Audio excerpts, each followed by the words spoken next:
Assalamualaikum warahmatullahi wabarakatuh. Berjumpa lagi dengan saya, Ma'ruf Yuniarno. Kali ini kita akan mempelajari materi fikih untuk kelas 7 Madrasah Tsanawiyah. Fokus kita pada kali ini adalah mempelajari materi tentang mandi wajib. Nah, pada materi ini kita akan lebih banyak membahas tentang bagaimana cara tahapan-tahapan dalam proses mandi wajib. Sebelum melangkah lebih jauh, perlu kiranya kita mengetahui tujuan pembelajaran pada kali ini.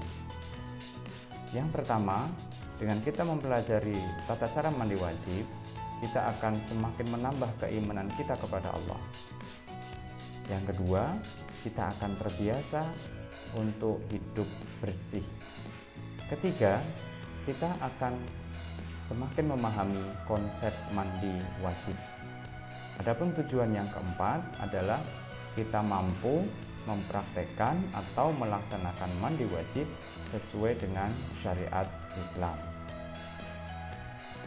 Dalam hukum Islam ada 3 jenis mandi. Yang pertama, mandi yang hukumnya mubah. Yang kedua, mandi yang hukumnya sunnah. Dan mandi yang hukumnya wajib atau sering disebut dengan mandi wajib. Untuk mandi mubah adalah mandi yang biasa kita lakukan setiap hari untuk menjaga kebersihan badan kita. Adapun untuk mandi sunnah, contohnya seperti kita ketika hendak melaksanakan sholat Idul Fitri atau hendak melaksanakan sholat Jumat. Nah, maka kita disunahkan untuk melaksanakan mandi. Ini yang disebut dengan mandi yang hukumnya sunnah. Dan yang ketiga adalah mandi wajib.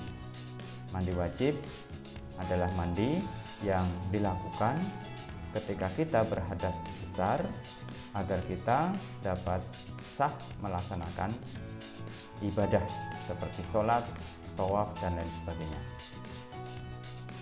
Adapun sebab kita melaksanakan mandi wajib, tadi sudah saya katakan, bagi seorang mukmin yang berhadas besar ketika hendak melaksanakan ibadah semisal sholat atau tawaf atau selainnya, maka dia diwajibkan melaksanakan mandi yang sering dinamakan dengan mandi wajib. Ada juga orang lain yang mengistilahkan mandi wajib itu dengan istilah mandi janabat atau mandi junub. Semua sama, hanya istilahnya saja yang berbeda. Mandi wajib, mandi janabat, atau mandi junub. Nah, bagaimana cara kita melaksanakan mandi wajib? Yang pertama adalah niat. Niat karena Allah Ta'ala. Niat adalah sebuah perbuatan hati. Sebuah perbuatan yang dilakukan oleh hati, maka tidak perlu dilafalkan. Adapun ketika dengan melafalkan niat mandi wajib, itu adalah bagaimana pembelajaran agar kita terbiasa mandi wajib dengan diniatkan.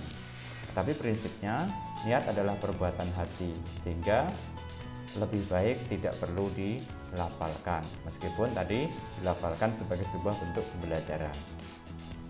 Yang kedua adalah mencuci kedua tangan. Kita cuci kedua tangan kita sampai bersih dengan sabun ataupun alat pembersih yang lain. Nah, ini dimaksudkan agar ketika kita melaksanakan mandi, tangan kita sudah dalam kondisi suci dari najis. Kemudian yang ketiga adalah dengan membersihkan kemaluan kita agar apa yang menempel dalam bentuk najis tentunya akan hilang kalau kita bersihkan dengan menggunakan sabun. Jadi langkah yang ketiga adalah dengan membersihkan kemaluan kita dengan sabun, kemudian disiram dengan air yang bersih. Lalu untuk langkah yang keempat adalah kita melaksanakan wudhu sebagaimana wudhu ketika hendak sholat. Biasa diawali dengan niat sampai kemudian diakhiri dengan doa selesai wudhu. Kemudian yang kelima adalah dengan menyela-nyelai kepala kita.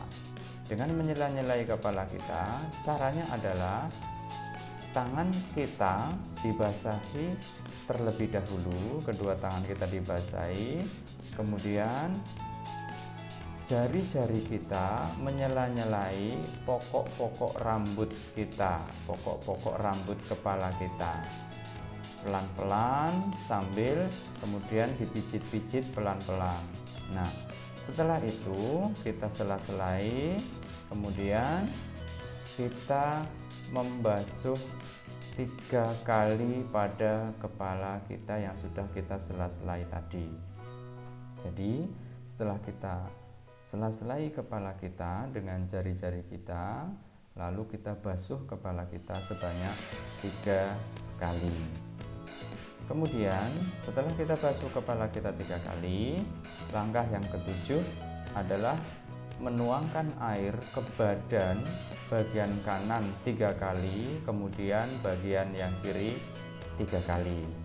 Caranya adalah dengan menyiramkan air dengan gayung atau alat sejenisnya pada pundak sebelah kanan kita sebanyak 3 kali, dilanjutkan dengan menyiramkan air ke pundak badan kita sebelah kiri sebanyak 3 kali.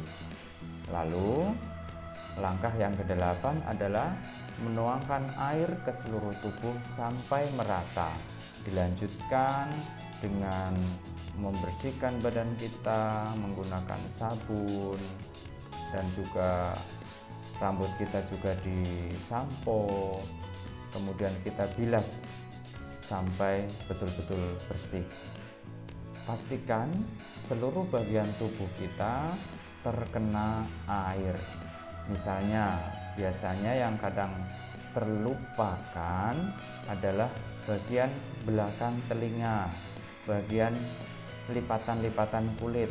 Nah, pastikan bagian-bagian tersebut terkena air secara merata. Nah, kemudian setelah semua telah kita lakukan adalah langkah yang ke-9, membasuh kedua kaki kita 3 kali. Yang kanan terlebih dahulu 3 kali, kemudian yang kiri 3 kali. Nah, demikian tata cara mandi wajib.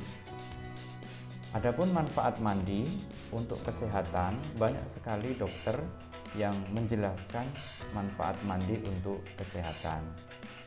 Yang pertama, agar kulit kita menjadi sehat. Dengan kita mandi, maka kulit kita menjadi sehat. Kemudian otot-otot di badan kita menjadi rileks, sirkulasi darah menjadi lancar, dan daya tahan tubuh juga semakin baik. Bahkan mandi dapat mengatasi depresi. Apa itu depresi? Depresi adalah kondisi psikologis ketika seseorang menghadapi persoalan, sehingga dapat mengakibatkan tekanan-tekanan kejiwaan. Dengan kita mandi, maka badan kita menjadi terhindar, otak kita terhindar dari depresi. Bahkan manfaat dari mandi secara kesehatan dapat mengeluarkan racun dari dalam tubuh kita. Terima kasih. Jadi saya cukup sekian. Assalamualaikum warahmatullahi wabarakatuh.